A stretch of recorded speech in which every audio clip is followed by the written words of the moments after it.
कस्तो लजाउने कि तिमी त छ्या। जेन्जी बाबाको जय, जेन्जी बाबाको जय, जेन्जी बाबाको जय। भन भक्तजन हो, के छ तिमीहरूको समस्या? मलाई आज भोलि धेरै रिस उठ्छ बाबा, सानो सानो कुरामा रिस उठ्छ। यसको उपाय भनिदिनु पर्यो बाबा। उपाय त म भनिदिन्छु बालक, तर रिस चाहिँ किन उठ्छ नि तिमीलाई? त्यही थाहा नभएर त सोध्न आएको नि। तपाईँ भए किन आउँथे? अहिले बाबा सभा नभनी ठोकिदिन्छु है। हो रहेछ बालक, तिमीलाई त साँच्चीकै सानो सानो कुरामा रिस उठ्दो रहेछ। यसो गर, तिमी 5 मिनट लामो सास फेर, म 10 मिनट पछि कुरा गर्छु ल तिमीसँग। तिम्रो समस्या चाहिँ के छ बालक? मेरो समस्या गम्भीर छ बाबा। भन न त बालक, जस्तो सुकै गम्भीर समस्या भए नि यो जेन्जी बाबासँग त्यसको समाधान हुन्छ के?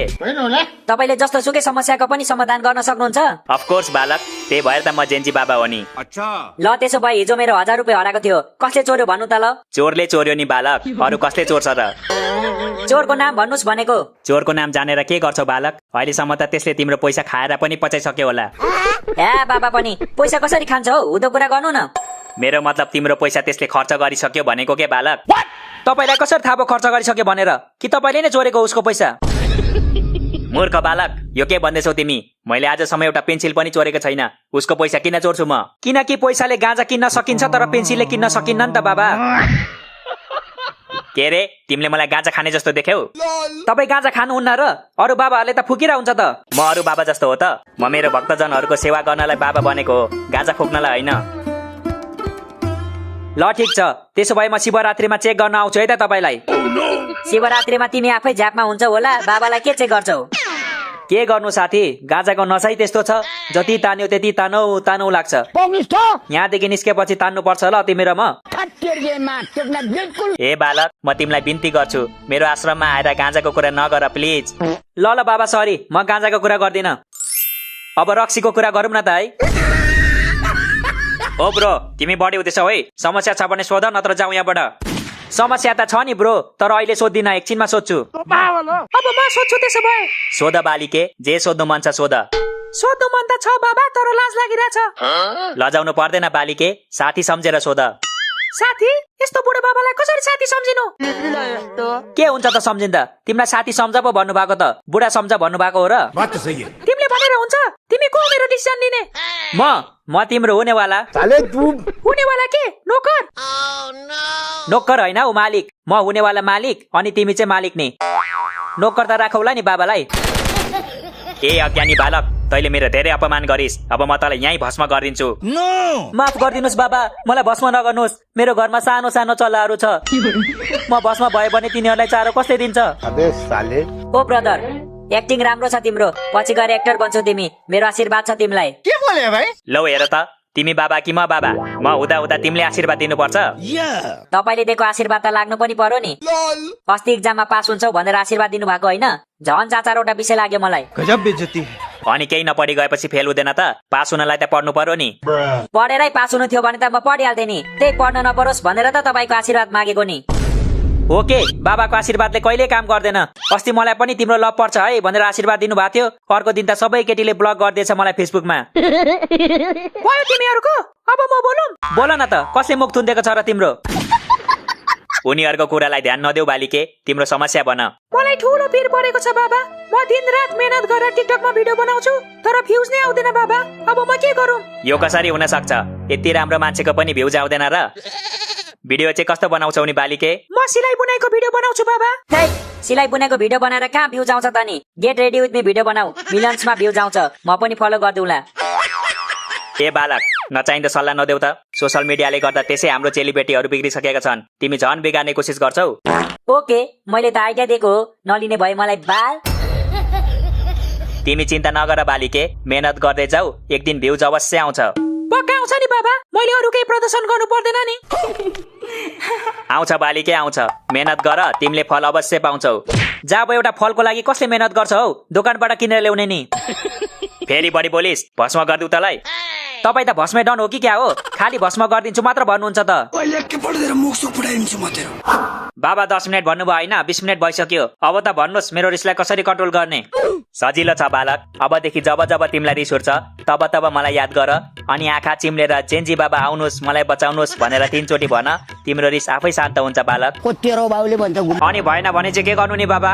किन हुँदैन अवश्य हुन्छ मेरो नाम जपेरै अस्ति एकजनाको बच्चा भएको छ के सोचेको तिमीले नाम जपेर बच्चा कुन टेक्नोलोजी हो यो नेपालमा बनेको टेक्नोलोजी हो अरू कतै पाइँदैन नाम जपेर पनि बच्चा हुन्छ र बाबा हुन्छ नि बालिके तर अरूको होइन मेरो नाम जप्नु पर्छ अनि मात्र हुन्छ किन सोधेको तिमीलाई पनि बच्चा चाहियो भने भन है मलाई पनि चाहिएको छ कस्तो पागल मान्छे हौ म आफै बच्चा छु मलाई बच्चा किन चाहियो अच्छा बच्चा रे हेर्दा त दुईटा छोराछोरीको आमा जस्तो देखिन्छ त ओ ब्रो तिमी यहाँ जिस्किनु आएको मान्छे यहाँ समस्या लिएर आउँछ तिमीलाई जिस्किनु लाज लाग्दैन चिल ब्रो चिल एक बारको जिन्दगीमा घरि जिस्किँदा के हुन्छ त घरि होइन तिमी अघिदेखि जिस्किरहेछौ तिम्रो पो समस्या छैन होला हाम्रो त छ नि के बोले भाइ मेरो समस्या छैन रे मेरो समस्या सुन्यो भने त तिमी उफ्रेर बाबाको काखमा पुग्छौ के हो त्यस्तो समस्या सुनाउन त लु तिमीलाई किन सुनाउनु म बाबालाई सुनाउँछु नि भयो बालक नसुनाऊ तिम्रो समस्या सुनेर उल्टै मलाई समस्या हुन्छ जस्तो छ त्यस्तो भनेर कहाँ हुन्छ बाबा भएपछि भक्तजनको समस्या त सुन्नु परिहाल्यो नि भन दोस्त तिम्रो समस्या भन मेरो समस्या के हो भने नि बाबा हरेक रात मेरो सपनामा एउटा हात्ती आउँछ अनि उल्टै मलाई ओइ हात्ती भनेर जान्छ यो कस्तो संकेत हो बाबा राम्रो कि नराम्रो संकेत त राम्रो नि हुन सक्छ नराम्रो नि हुन सक्छ बालक हात्ती चाहिँ कत्रो थियो नि ठुलो कि सानो ठुलो थियो नि हौ हात्ती नि सानो हुन्छ र मेरो मतलब बच्चा थियो कि माउ खोइ माउ थियो कि बाउ थियो त्यो चाहिँ मलाई थाहा भएन तर ठुलो थियो अनि सोच थियो कि थिएन हात्तीको थिएन सुँड पनि थिएन नाङ्लो जत्रो कान पनि थिएन घोडा जस्तो थियो हात्ती भयो घोडा जस्तो पनि हात्ती हुन्छ र थाहा रहेछ त हुँदैन भनेर अनि के सुँड थियो कि थिएन भनेर सोधिरहेको त हात्तीको सुँड हुँदैन अनि रिसाउनु पर्छ त नि तिमी मेरो गर्लफ्रेन्ड हो र रिसाको मसँग म तिम्रो गर्लफ्रेन्ड जस्तो देखिन्छु अहिले त देखिएको छैनौ तर सर्जरी गर्यो भने चाहिँ ठ्याक्कै देखिन्छौ अरे शिव यो मेरो आश्रममा के कुरा हुँदैछ यस्तै कुरा गर्ने भए निस्क मेरो आश्रमबाट समस्याको समाधान नगरी कता निस्क भन्नु भएको सुरुमा भन्नुहोस् मेरो सपनामा हात्तीले किन मलाई हात्ती भन्यो किनकि तिमी दिनदिनै मोटाउँदैछौ त्यसैले एक्सर्साइज गर नत्र सपनामा मात्र होइन विपनामा पनि हात्ती भन्छ तिमीलाई सबले एक्सर्साइज चाहिँ कहाँ गर्नु बाबा घरमा गर्नु कि जिममा गर्नु कि पार्कमा तिम्रो मर्जी बालक जहाँ गर्नु मन छ गर ल त्यसो भए म तपाईँको घरमा गर्छु ल मेरो घरमा किन अनि तपाईँले नि जहाँ गर्नु मन छ गर भन्नुभयो होइन ए मूर्ख बालक मेरो मतलब तिमीले आफ्नै घरमा गरे नि भयो जिममा गरे नि भयो पार्कमा गरे नि भयो भनेको के ए हस् बाबा हस् म आफ्नै घरमा गर्छु त्यसो भए बाबा म पनि एउटा प्रश्न गरौँ हुन्छ बालिके गर न हाम्रो भाग्यमा जे लेखेको छ त्यही हुन्छ भन्छ के यो सही हो बाबा होइन बालिके हाम्रो भाग्यमा केही लेखेको हुँदैन हामीले आफ्नो भाग्य आफै लेख्नु पर्छ के र बाउले भन्ने होला भाग्यमै सबै लेखेको भए हामीले यत्रो मेहनत किन गर्नु पर्थ्यो र बाबा मेरो पनि एउटा प्रश्न छ भन बालक के हो प्रश्न why mitochondria is called power house of the cell के why mitochondria is called power house of the cell यति धेरै जानेको भए म बाबा बन्थे त बालक तपाईलाई यति पनि आउँदैन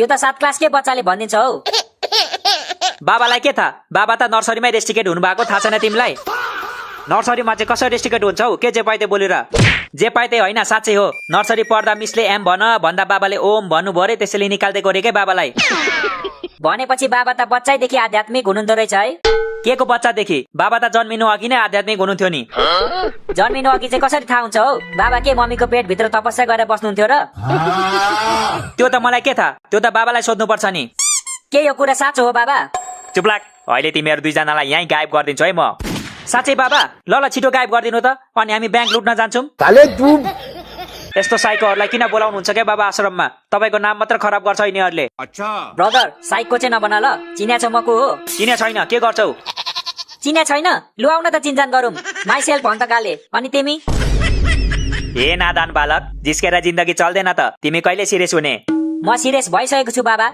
अस्ति 104 डिग्रीको ज्वरो आएर म लास्टै सिरियस भएको थिएँ ए पागल मान्छे लाइफमा चाहिँ कहिले सिरियस हुने भन्नुभएको बाबाले म त सिरियस नै छु त तिमी नै सिरियस हुँदैनौ नत्र बिहे भइसक्थ्यो हाम्रो मलाई पागल कुकुरले टोकेको छ र बिहे गर्छु तिमीसँग ए मुख सम्हालेर बाबालाई पागल कुकुर भन्ने होइन है बाबालाई भनेको छु मैले कस्तो आधो मान्छे हौ बाबा यिनीहरूलाई निकाल्दिनु काम छैन यिनीहरूको आर यु कमेडी मी हामी बाबाको पुरानो कस्टमर हो हामीलाई निकाल्नु हुन्न बाबाले कस्टमर होइन के बालक भक्तजन भन न हौ कस्टमर नै हो बाबा स्कुलको फी भन्दा तपाईँको फी महँगो छ अनि हामी कसरी भक्तजन भयौं बात त सही है त्यसलाई फी भन्दैन के बालक गुरु दक्षिणा भन्छ गुरु दक्षिणा त आफ्नो खुसीले दिने होइन र बाबा बाहिर त 300 भन्दा कम नदिनु होला भनेर लेखेको छ त त्यो मैले लेखेको होइन बालक मलाई केही थाहा छैन ए साँच्ची तपाईँले कसरी लेख्नुहुन्छ र तपाईँ त नर्सरी फेल पो त है